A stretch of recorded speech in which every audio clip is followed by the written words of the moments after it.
somebody walked in on Lucy bathing a newborn and smiling at the same time. And this is when Lucy was moved from the neonatal nursing unit over to administrative duties. The sudden spike in infant mortality stopped. Lucy Letby was born on January 4th in 1990. Lucy grew up in Hereford, England. Lucy's birth was apparently very difficult, according to one of her friends. And because of this difficult birth, Lucy would tell her friends when she was younger that she wanted to grow up to be a neonatal nurse because she wanted to help other mothers and newborns coming into the world and help save them in the same way those nurses saved her life. And not long after her graduation in 2012, Lucy was officially a registered nurse in the neonatal unit at Countess of Chester Hospital in Chester, England. She immediately was recognized for her hard work,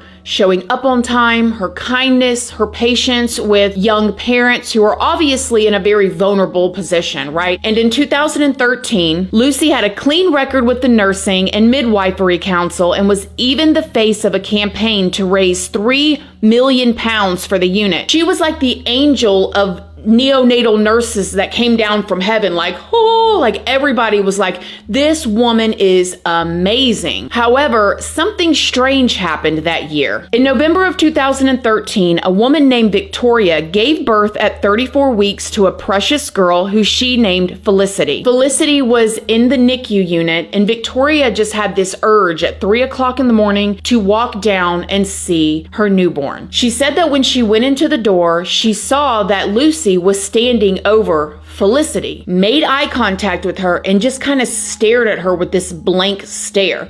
She said she didn't think too much of it immediately because then Lucy, after staring at her for a second, just walked off.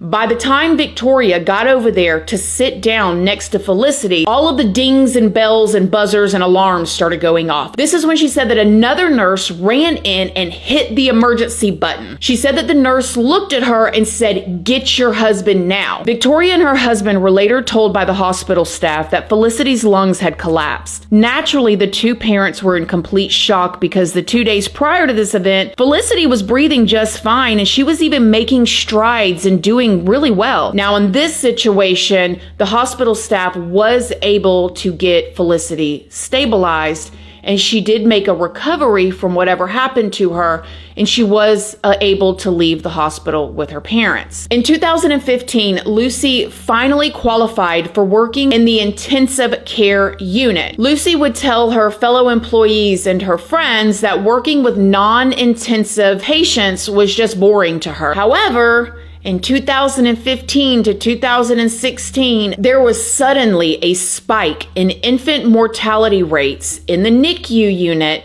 at the Chester Hospital that Lucy worked at. In 2013, 2 newborns passed away, but in 2015, 8 passed away. These premature babies were dying from heart and lung issues, and they were not able, or they were super hard to resuscitate. And these newborns were developing these weird splotches and discoloration on their skin as well. And according to the hospital staff around Lucy, this was especially hard on her.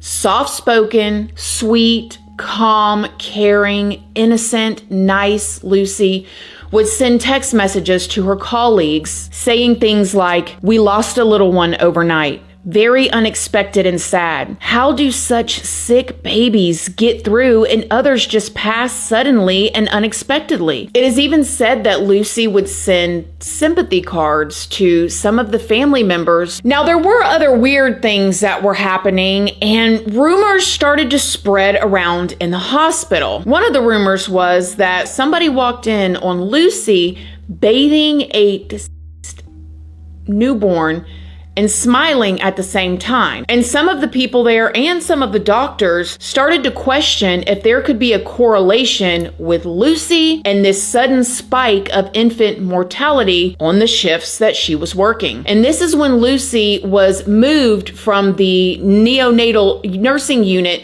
over to administrative duties. The sudden spike in infant mortality stopped. While she was working on administrative duty, she began to write letters to the board. She began to write letters over the board's head, and she was saying that she was being picked on and singled out. She said that hospital staff bullied her and they were highly inappropriate with her in different ways. And shockingly enough, the hospital and the board sided with Lucy, and they forced the doctors to sign an apology letter to Lucy. Lucy went back to work. But guess what happened next? Yep. Unexpected passings of newborns began to spike again. However, this time, nobody would dare to say anything about Lucy. Because of this, the hospital made the decision to stop accepting premature infants born before 32 weeks and instead started sending them to other hospitals in the area. They also began a series of investigations trying to figure out why these deaths were occurring. By May of 2017, the Foundation Trust brought in Cheshire Police to assist with the ongoing reviews. They came in to investigate specifically the deaths of 17 infants between 2015 and 2016. There was one consistent factor in every part of their investigation: Lucy Letby. Lucy Letby was working in over every single infant that had passed away. When they decided to search Lucy's home, they found some bizarre things. They found pictures of babies on her wall that she claimed to be her godchildren. They also found two non-disposable garbage bags that had 257 hospital handover sheets, and a lot of them had details about the infants who had lost their lives during Lucy's shifts. When they searched her social media accounts, they saw that she had actually been searching out 11 of the parents whose children had passed away during her shifts. She even sent a Mother's Day card to one of the mothers on Mother's Day whose newborn had passed in the NICU, and they found pictures of the cards on her phone, like she was keeping documentation of it. And what was considered to be the most shocking and disturbing findings of all was the notes that they had found that Lucy had written and said things like, "I am evil. I did this." She scribbled, "hate myself, panic, fear, I feel very alone." After a year-long investigation, on July 3rd of 2018, Lucy was arrested and charged with 8 counts of suspected murder and 6 counts of attempted murder, and she was bailed out of jail just 3 days later on July 6th of 2018. And Lucy was out for less than a year when she was rearrested in June of 2019 for 3 more alleged attempted murders. And then again, Lucy was rearrested on November 10th of 2020 for a total of 8 counts of murder and 10 counts of attempted. And she had been in custody at this point, waiting to go to trial. Now, Lucy's trial began in October of 2022. She pleaded not guilty to all of the charges, and the alleged victims, living or past, aren't named in the reports and are referred to as Child A through Q. It is believed that Lucy was injecting them with air. She would put air in their stomachs, which would cause pressure on their lungs, cause their lungs to collapse. Some of the little ones was found to have air injected into their bloodstream. There was also insulin injected into some of them. Lucy did take the stand and testify in her own defense. And when she was asked about things about these handover documents, she said that the hospital didn't have any way to destroy them, so she took them home with her. Almost like a shrine of a serial killer. On July 10th of 2023, the jury was sent out to deliberate. The verdicts were made public on August 18th, and Lucy was found guilty of 7 counts of murder. She was also found guilty of 7 counts of attempted. She got a life sentence on all the charge without the possibility of a parole. I'm not quite sure what it's called over there. But anyways, basically no way to get out. And when I saw this judge, when he spoke, you could feel what he was feeling. You created situations so that collapses or causes of collapses would not be obvious or associated with you. You removed and retained confidential records of events relating to your crimes and checked up on bereaved parents. There was a deep malevolence bordering on sadism in your actions. During the course of this trial, you have coldly denied any responsibility for your wrongdoing and sought to attribute some fault to others.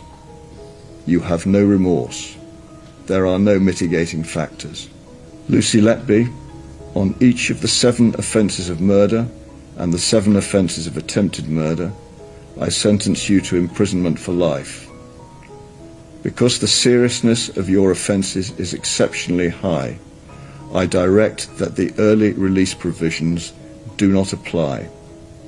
The order of the court, therefore, is a whole life order on each and every offence, and you will spend the rest of your life in prison. This is wild. They are calling her the most prolific serial killer of children in modern day history of Britain. And people want to know why. Was she just a psychopath, or was she crazy and wanting to get attention? Maybe it wasn't about attention, but she did get attention from her colleagues. She got it from the parents, which is the most disgusting of it all. Thank you guys so much for being here, and I will see y'all in the next video.